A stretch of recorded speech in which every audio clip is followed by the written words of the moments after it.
1997년 어느 늦은 저녁이었습니다.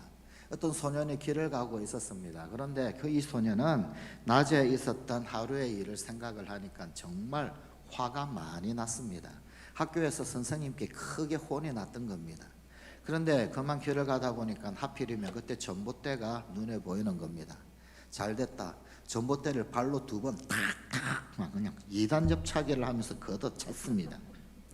그런데 그 순간에 뉴욕 시내 전체에 그냥 불이 확 꺼져버렸어요. 갑자기 세상이 캄캄해졌습니다. 정전이 일어났습니다. 이 소년이 깜짝 놀랐습니다. 아무리 그래도 그렇지 내가 전봇대를 발로 찼다고 온 시내가 정전이 되나, 스스로 자기 능력에 감탄하기도 하고 두렵기도 하고 그렇게 떨었습니다. 아무도 보는 사람이 없어서 도망을 가버렸습니다. 사실은 하필이면 그 시간에 전기공사로 말미암아서 일시적인 정전이 있었던 것입니다. 살아가면서 사람들은 이러한 잘못들을 상당히 많이 하게 됩니다. 잘못된 판단, 잘못된 분별을 하는 경우가 참 많이 있습니다. 이 점에서 우리 그리스도인 역시 마찬가지, 예외는 결코 아닙니다. 대다수의 그리스도인들은 이 좋지 않은 일이 생기게 되면 죄 때문이고, 또 혹은 아니면 반가운 소식이 들려오면 기도를 많이 해서 그렇게 되었다, 복이다 생각하기도 합니다. 그럴 수도 있을 것입니다. 그러나 엄밀하게 이야기한다라고 하면 반드시 그런 것만은 결코 아닙니다. 하나님은 우리의 도덕적인 잘못으로 인하여서 고통을 주시는 분은 아닙니다.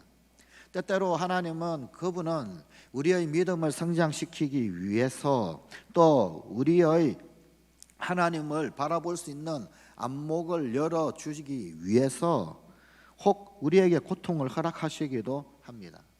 또 하나님은 반드시 우리의 기도의 양을 보고 복을 내리시는 분 또한 아닙니다. 그분은 우리에게 기도하기를 요구하시는 것 맞습니다. 분명합니다. 하지만 그 기도를 복을 내리는 절대적인 통로로 사용하시지는 않습니다. 기도는 주님과 대화를 나누는 수단이지 세상에서 흔히들 이야기하는 복이라고 말하는 물질, 권력, 명예 이런 것들 뚝딱뚝딱 가져다주는 알라딘의 요술 램프는 아니다라는 말입니다. 건강하다라고 하는 것이 복임에 틀림이 없습니다. 하지만 건강한 사람이 하나님의 더 큰 사랑을 받고 있다라고 하는 것은 결코 아니더라라는 말입니다. 결국은 우리의 관점은 왜가 아니라 무엇에 관점을 두어야 합니다. 개인이든 역사든 우리 인간에게 닥치는 모든 문제, 어떤 문제이든 간에 우리의 태도는 사실 왜라기보다는 무엇을 위하여 라는 질문이 되어야 한다라는 말입니다. 우리는 무슨 일이 생기면 왜 내게 이런 일이 생길까? 왜 내가 이 고생을 해야 하나? 왜 나에게 이런 어처구니 없는 일이 일어났나? 왜 내가 이 고난을 받아야 하는가? 내가 왜 실패했을까? 왜 일이 이렇게 되었을까? 등등 그 이유를 알고 싶어 합니다. 그것은 기본적으로 우리 의식 속에 모든 일은 원인이 있고, 그리고 그 원인에 대한 결과가 있다. 그래서 자신에게 그러한 일이 일어난다라고 생각을 하기 때문입니다. 물론 일정 부분 그렇기는 합니다. 심은 대로 거두는 것, 그것은 당연한 것으로 보입니다. 아니 땐 굴뚝에 연기 날 일 없습니다. 많은 경우에 오늘의 그 결과는 원인이 있기 마련입니다. 그러나 반드시 100% 그러하다, 그 말은 아니다라는 겁니다. 특히 하나님께서 행하시는 그 일은 이 원인과 결과에 의해서 인과율에 한정되어지지가 않습니다. 하나님께서는 원인의 결과로서 행동하시는 피동적인 그런 존재가 아니십니다. 오히려 역사를 만들어 가시는 만물의 주관자이십니다. 만물의 주관자께서 원인에 대한 결과로, 당연한 수순으로, 그러한 피동적 수순으로만 진행되어지도록 그렇게 움직이시는 분, 그렇다라고 한다면 그것은 주관자가 아닌 거죠. 하나님은 우리의 삶의 원인과 결과에 대한 응답만 하는 그런 하나님은 아니시다, 그 말입니다. 우리가 행한 만큼만 우리에게 행하실 수 있는 분, 그런 분도 더더욱 아닙니다. 그것은 하나님의 능력을 너무나 제한하는 것입니다. 하나님을 우리 사고 안에 가두는 것입니다. 하나님은 원인에 대한 결과로서 움직이는 분이 아니십니다. 아니, 오히려 하나님은 목적을 위한 시도로서 행하시는 분이십니다. 하나님은 죄인인 우리에게 멸망만 주실 수 있는 분이 아니라 비록 죄인인 우리이지만 그러나 그 죄인을 구원해 주실 수 있는 분이시더라, 그런 말입니다. 원인과 결과의 관점에서 본다라고 한다면 정말로 어처구니 없는 것은 죄인이 은혜 받아 구원받는 일입니다. 원인과 결과적 관점에서만 본다라고 한다면 죄인은 구원받으면 안 됩니다. 죄인은 용서받으면 안 됩니다. 죄인은 죗값을 받아야만 합니다. 죄인은 죽어야 합니다. 죄인은 징벌 받아야만 합니다. 그런데 무슨 염치로 죄인이 구원받습니까? 무슨 염치로 죄인이 죄 용서함을 받습니까? 무슨 염치로 죄인이 복을 오히려 누립니까? 원인과 결과라고 하는 관점에서 본다면 죄인은 복을 누릴 하등의 이유가 없습니다. 무슨 이야기입니까? 하나님을 원인과 결과라고 하는 관점으로 보는 것은 실수해도 크게 실수하는 것이고 하나님을 몰라도 한참 모르는 것이더라 라는 이야기입니다. 그렇기 때문에 우리는 하나님 왜 이런 일이 있습니까? 라고 하는 것보다도 무엇 때문에 이렇게 하셨습니까? 무슨 일을 위하여서 이렇게 하십니까? 어떤 목적을 이루기 위하여, 무슨 새 역사를 행하시기 위하여 이런 일을 하십니까? 그렇게 물어야 합니다. 기대가 있어야 합니다. 오늘 읽었던 본문 말씀 가운데 등장하는 요셉, 이 요셉이 바로 그러합니다. 그의 이야기를 왜라고 하는 관점에서 본다라고 한다면 도대체 이해를 할 수가 없습니다. 요셉은 이스라엘의 족장이었던 야곱의 12아들 가운데서 11번째 아들이었습니다. 그의 모친 라헬이 그의 동생 베냐민 나타가 죽음을 맞이합니다. 그래서 요셉은 어릴 때부터 친모친을 잃고 형들의 틈바구니 속에서 자라났습니다. 그는 아버지의 사랑을 참 많이 받았습니다. 그래서 채색 옷을, 색동 옷을 입었습니다. 어릴 때부터 꿈이 있던 소년이었습니다. 그가 아버지의 사랑을 받는 것에 질투가 난 그의 배다른 형들, 그 형들은 그가 짐승에게 잡혀 죽었다라고 아버지를 속이고는 실제로는 대상에게 이 동생을 팔아버렸습니다. 형들에게 인신매매를 당한 것입니다. 그는 하나님이 함께 하심으로 애굽에 팔려가서 애굽 바로왕의 경호대장인 보디발의 집에서 종노릇을 합니다. 하나님이 그와 함께 하심으로 애굽에 팔려가서 그 집에서 신임을 얻으면서 성장하여서 그가 청년이 되었을 때는 그 집 살림을 전부 다 총책임지는 가정총무가 됩니다. 그러나 그의 안주인의 유익을 뿌리치다가 도리어 안주인의 모함을 받습니다. 감옥 생활을 하게 됩니다. 그러나 감옥에 간 것이 인연이 되어서 그는 결국은 바로왕의 꿈을 해석하게 되었고 결국은 왕의 신임을 얻어 그 나라의 총리가 됩니다. 인신매매를 당하여서 종으로 끌려간 그가 젊은 나이에 이락 당시 천하를 호령하는 세계 최강국의 국무총리가 된 것입니다. 자, 우리는 이런 요셉의 삶의 그 마디마디 가운데서 왜라고 하는 의문을 제기한다라고 한다면 도저히 그의 삶을 알 수가 없습니다. 왜 그렇게 하셨느냐라고 하는 것이 아니라 무엇을 위하여 그렇게 하셨느냐, 이걸 봐야 알 수가 있습니다.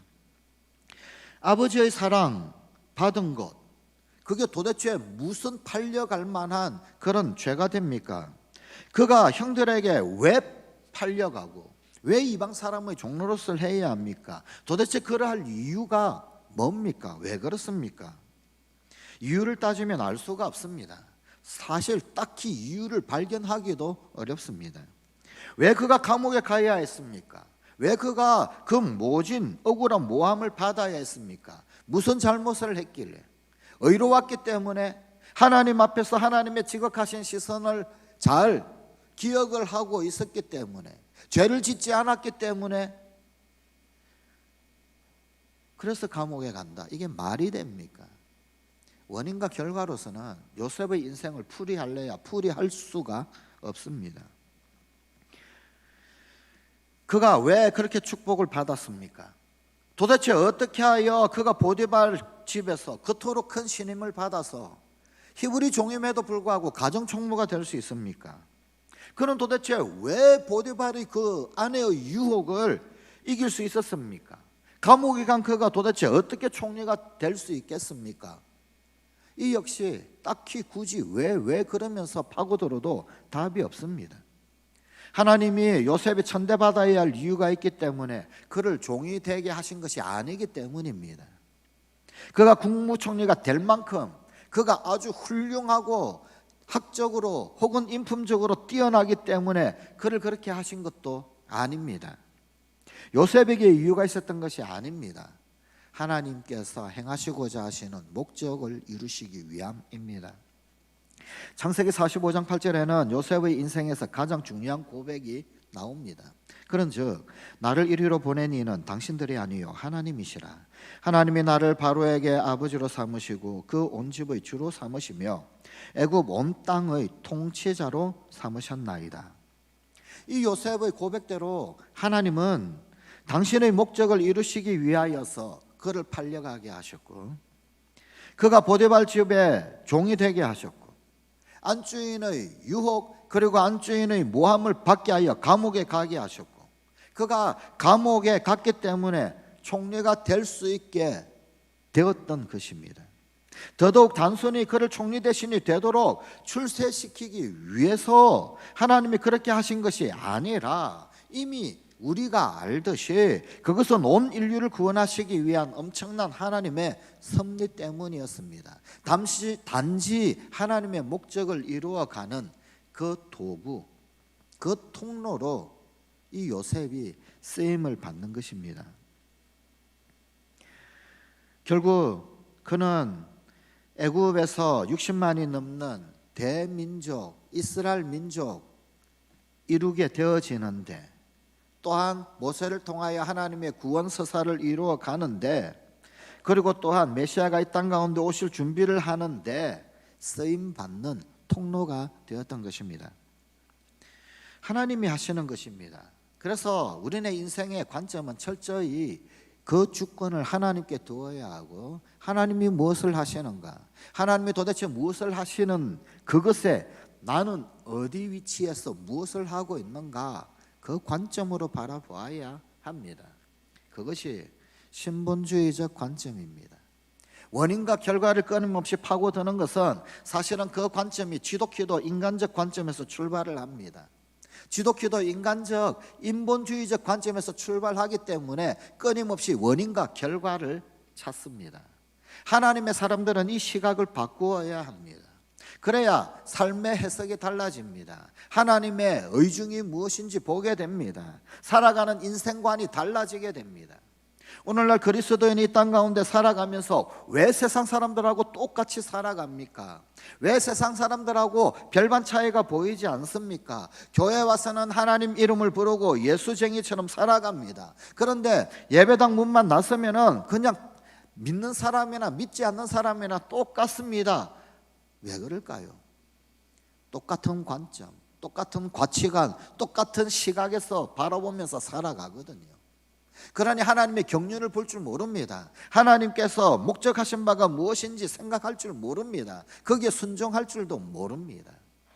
관점이 바뀌지 않는 이상, 그 가치관이 바뀌지 않는 이상 우리는 온전히 하나님께서 사용하실 만한 온전한 통로가 될 수가 없습니다. 하나님의 경륜, 하나님의 섭리라고 하는 그 시각을 분명히 장착해야 합니다. 그래야 쓰임받는 것이 무엇인지, 하나님 목적하시는 바가 무엇인지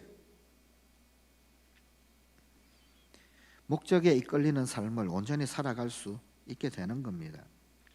성경은 요셉이라고 하는 어떤 한 젊은이의 윤리성을 칭찬하거나 혹은 아니면 그의 윤리성을 본받게 하기 위하여서 요셉의 이야기를 우리에게 소개하고 있는 것이 결코 아닙니다. 도리어 하나님의 뜻을 우리에게 보여주시기 위함입니다. 우리 자신이 가진 문제의 의미를 깨닫고 우리의 삶을 복되게 인도하시는 그 하나님의 은총, 하나님의 이끄심, 하나님의 주권을 알게 하려 하라는 것입니다. 그러니 이것을 이해하려면 왜라고 하는 질문에서는 답을 얻을 수 없습니다. 왜라고 더 이상 묻지 마십시오. 무엇 때문에? 무슨 목적이 있는가? 그것을 물어야 합니다. 그리고 오늘의 어려움, 오늘의 고난을 이겨내는 진짜 힘은 무슨 목적이 있는가라는 질문에 답할 때 그 역량을, 그 힘을 발휘할 수 있습니다.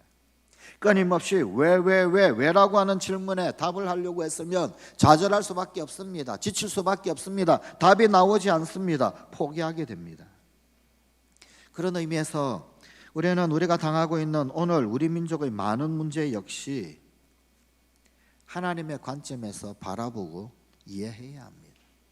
왜 5천년 순환의 세월을 보내었을까요? 함석헌 선생에 의하게 되면 이 나라의 백성 민족은 매 40년마다 난리가 있었습니다. 매 40년마다 전쟁이 있었습니다. 1953년 이후로 이때까지 2020년에 이르기까지 이렇게 태평성대를 구가한 역사가 5천년 역사에 사실은 없습니다. 매 40년마다 전쟁이 있었고 매 40년마다 난리가 있었던 그런 나라입니다. 단 한 번도 정복해보지 않은 나라, 단 한 번도 침략해서 억압하지 않은 나라, 그저 억압당하고 침략당하고 고난당했던, 그래서 함석헌 선생의 글에 의하면 갈보의 역사라고까지, 그 정도까지 피폐했던 역사. 왜 그렇습니까? 답이 없어요. 그럴 만한 이유가 있습니까? 이 나라의 백성, 이 민족이 그렇게 당하고 살아야 할 어떤 이유가 있습니까? 답이 없어요. 무슨 목적 때문에? 하나님께서 무엇을 이루시고자? 단 한 번도 때려보지 아니했기 때문에 평화를 말할 수 있고, 단 한 번도 억압한 적이 없기 때문에 흉악의 사슬을 끊을 수 있는 목소리를 높일 수 있고, 단 한 번도 힘의 과시를 해본 적이 없는 역사이기 때문에 고통당하고 핍박당하고 억눌린 열방들, 민족들 가운데 위로할 수 있는 자격이 있는 것입니다. 하나님 그러려고 우리를 순환의 세월 가운데 몰아넣으셨습니다. 이 마지막 쓰임받는 나라, 민족 되게 하기 위해서 우리는 기도 많이 합니다. 제사장 나라 되게 해주십시오. 제사장 아무나 됩니까? 제사장은 하나님과 사람 사이에 화평을 전하는 자인데, 하나님과 사람 사이에 연결 다리 역할을 해야 되는 존재인데 아무나 제사장 할 수 있습니까? 실컷 사람 때려놓고는 하나님과 화해하라, 누가 듣습니까? 아무도 듣지 않습니다. 실컷 억압하고 실컷 흉악의 사슬로 꽁꽁 메어놓고는 너희는 이제 하나님과 화평하라, 이제 하나님 부주시는 복록으로 살아라, 말할 수 있습니까? 제사장 될 수 있을까요? 못 됩니다. 제사장은 그래서 철저히 당한 자여야 합니다. 철저히 피해자를 알아야 합니다. 철저히 고통을 당해 본 자여야 합니다. 그래야 화해를 이야기할 수 있고 평화를 이야기할 수 있고 흉악의 결박을 끊어버리라는 선포를 할 수 있습니다. 왜 이 나라의 백성, 이 민족이 5천년 역사 가운데서 그토록 순환의 세월을 받았을까요? 마지막 때를 위함 아닙니까? 하나님 하시고자 하시는 일이 있기 때문에, 정말로 제사장 나라 삼으시기 위해서 목적이 있기 때문입니다. 원인과 결과로서는 설명이 되지 않습니다. 다만 깊도다 하나님의 지혜와 지식의 부유함이요, 그의 길은 청량치 못하며 그의 판단은 알 수가 없다고 하신 주의 말씀처럼 하나님의 경륜이요 하나님의 목적이 있습니다. 우린 그걸 믿습니다. 그때 우리는 주님 앞에 그렇군요, 쓰임 받을 수 있군요, 쓰임 받는 축복의 통로가 되겠군요, 쓰임 받는 은혜의 통로가 되겠군요. 그 순환, 그 고통, 그 모든 고난들이 오히려 화가 변하여 복이 되는 거룩한 역전이 일어나는 겁니다. 요셉의 인생이 그러했었습니다. 형통은 목적을 이루는 것입니다. 무엇이 하나님의 축복일까요? 오늘 본문 말씀은 여호와께서 요셉과 함께 하심으로 라고 2절에 말씀하고 있습니다. 3절에 여호와께서 그와 함께 하심을 보며, 또 3절에는 또 여호와께서 그의 범사에 형통하게 하심을 보았더라. 5절에는 여호와께서 요셉을 위하여 그 애굽 사람의 집에 복을 내리심으로, 무려 4번에 걸쳐서 하나님이 함께 하셨다, 하나님이 함께 하셨다, 여호와께서 함께 하셨다 라고 기록을 하고 있습니다. 형통의 정체가 무엇인지 우리에게 밝혀주고 있는 대목입니다. 정말로 형통이 뭘까요? 등 따쓰고 배부르고 잘 먹고 잘 사는 것, 그것이 형통일까요? 아닙니다. 성경은 우리에게 형통의 정체는 하나님이 함께 하시는 것이다 라고 말씀하고 있습니다. 형통한데 왜 노예가 됩니까? 형통한데 왜 감옥에 가야 됩니까? 형통한데 왜 사람들이 잊어버려야 합니까? 형통한데 왜 따돌림 당해야 되고, 형통한데 왜 대상에게 팔려가야 되고, 형통한데 왜 죽은 사람 취급받아야 합니까? 그게 형통인가요? 그런데 성경은 그것이 형통이다, 형통의 일부다라고 말씀하고 있습니다. 왜냐하면 그 가운데 하나님 함께 하시기 때문에. 노예로 팔려갔어도 하나님이 함께 하시고, 종노릇해도 하나님 함께 하시고, 억울하게 감옥에 갇혔어도 하나님 함께 하시고, 그게 형통이라는 거예요. 억울함이 없는 것이 형통이 아니라 이해할 수 없는, 왜라고 하는 것에 대답할 수 없는 그 상황, 그러나 그럼에도 불구하고 그 가운데서 하나님이 함께 하시는 것, 그것이 진정한 형통의 정체라고 성경은 우리에게 말씀해 주고 있습니다. 39장 21절에 여호와께서 요셉과 함께 하시고 그에게 인자를 더했다. 성경은 비록 이 요셉이 감옥에 갇혔을 때에도 하나님이 그에게 인자를 더했다, 그가 감옥에 있을 때도 하나님은 함께 하셨다라고 소개를 합니다. 또 여호와께서 요셉과 함께 하심이라 범사에 형통하게 하셨더라. 23절에서 또 말씀하고 있습니다. 그 뒤에도 계속 하셔서 반복되이 우리에게 소개해 주시는 말씀은 하나님이 요셉과 함께 하셨고 그래서 형통했다, 하나님이 요셉과 함께 하셨고 형통했다. 형통의 진정한 정체는 만사 오케이 되는 것이 아닙니다. 등 따시고 배부르고 하는 일마다 그냥 잘 되고, 그게 아닙니다. 그 일에 하나님이 함께 하시느냐, 비록 그 감옥의 구름통이 속에서도 하나님이 함께 하시느냐, 그렇다면 형통. 저 굳은 궁궐, 검은 보석이 찬란한 그 궁궐 속에 있지만, 그러나 하나님이 함께 하시지 않는다, 그건 불통. 성경이 말하는 형통은 그런 것입니다. 성관 가족 여러분, 특별히 오늘 헌신 예배 드리는 우리 청년부 여러분, 정말 형통한 사람이 되십시다.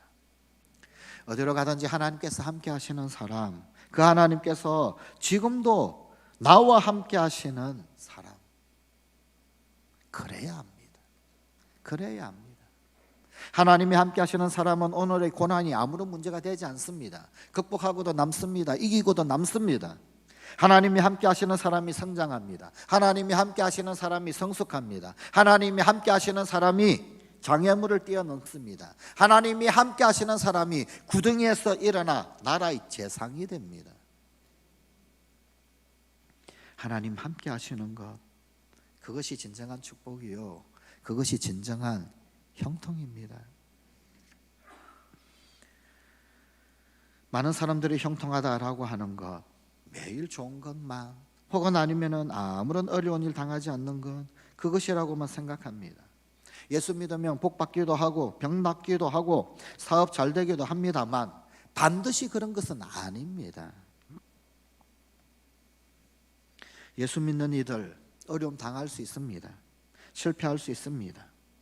그러나 형통한 자는 그럼에도 불구하고 하나님을 의심치 않는 사람, 하나님의 존재나 사랑을 결코 의심하지 않는 사람, 여전히 그럼에도 불구하고 하나님은 함께 하신다, 그 사람이 진정 형통한 사람입니다. 형통은 결코 무사한 일이 아닙니다. 성경에서 말하는 형통은 우리가 당하는 그 많은 일들을 통하여서 하나님께서 위대한 역사를 창조하고 계시다. 그리고 내가 그 위대한 역사 가운데 쓰임 받는 것이다. 그걸 의미합니다. 그게 진정한 형통입니다.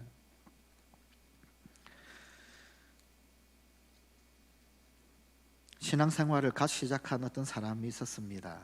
그가 아주 슬픈 표정으로 자신을 전도한 사람을 찾아서 하소연을 합니다. 신앙생활을 이제 그만하고 싶습니다.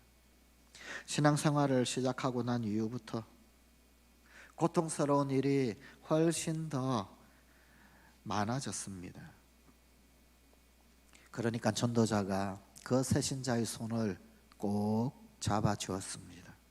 그리고 묻습니다. 사과나무에 장가지와 나뭇잎이 많아서 열매가 맺히지 않는다면 어떻게 하시겠습니까? 새신자가 대답합니다. 그야 당연히 가지치기를 해야지요. 가지가 너무 장가지가 많으면 오히려 알도 작아지고 극상품이 나오지 않게 되지요. 가지치기를 잘 해야 하고 또 너무 많은 나뭇잎도 잘라내어야 하지요. 그러자 전도자가 말합니다. 신앙생활도 마찬가지입니다. 하나님은 지금 삶의 불필요한 부분들을 잘라내고 계십니다. 조금은 아프지만 곧 많은 열매를 맺을 것입니다. 그렇습니다. 때때로 우리의 삶 가운데서 가지치기가 필요합니다. 장가지가 잘라져야 하고 너무 많은 나뭇잎은 뜯어내어져야 합니다.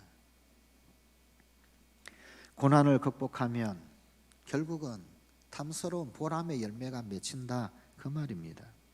역경을 두려워하는 사람은 삶의 열매도 없습니다. 사실 우리에게 있는 도전, 우리에게 있는 시련은 사람을 강하게 만듭니다. 잔잔한 파도는 결코 용감한 해군을 만들 수가 없습니다. 세상의 시련 혹은 아니면 고통, 바람과 같습니다. 지나간다 그 말입니다. 그것을 받아들이는 사람의 태도에 따라서 그것이 파멸의 원인이 될 수도 있고 도약의 에너지가 될 수도 있습니다. 요셉의 특별한 점은 그가 형들에게 배척을 받았을 때에도 그는 하나님과 함께했고 그가 노예로 팔려갔을 때 그때에도 하나님을 의심치 않았고 그가 억울하게 감옥에 갔어도 그는 여전히 하나님을 신뢰했고 그가 감옥에서 잊혀진 존재가 되었을 때에도 그는 여전히 하나님과 함께했더라는 겁니다. 오늘 주변에 극한 슬픔을 당했거나 혹은 아니면 실패의 아픔을 가졌거나 혹은 때때로 경제적인 가난으로 혹은 심각한 질병으로 고난당하는 분이 있습니다. 왜가 아니라 무엇을 위하여? 라고 질문하십시다. 하나님, 도대체 무엇하기 위해서 나를 이렇게 단련시키고 훈련시키십니까? 하나님께서 지금 나를 형통케 하시고 계심을 믿으십시다. 그럼에도 불구하고 나는 형통한 자임을 믿습니다. 그럼에도 불구하고 나는 하나님과 함께하는 자입니다. 라는 고백을 올려드리십시다. 우리가 어려움을 당한다고 하여 결코 하나님의 사랑이 떠난 것이 아니요, 하나님이 안 도와주시는 것이 아닙니다. 지금 나와 함께 하셔서 나의 삶을 형통하게 하고 계시다라는 사실을 믿는 참 형통한 자, 진짜 형통한 자 되는 우리 성광의 청년들 되십시오. 그리고 우리 성광 가족이 되십시오. 기도하시겠습니다. 하나님, 오늘 헌신하는 우리 사랑하는 성광의 청년들, 거짓 형통이 아니라 하나님 앞에 참 형통한 자 되는 우리 사랑하는 성광의 청년들이 되게 하여 주시옵소서.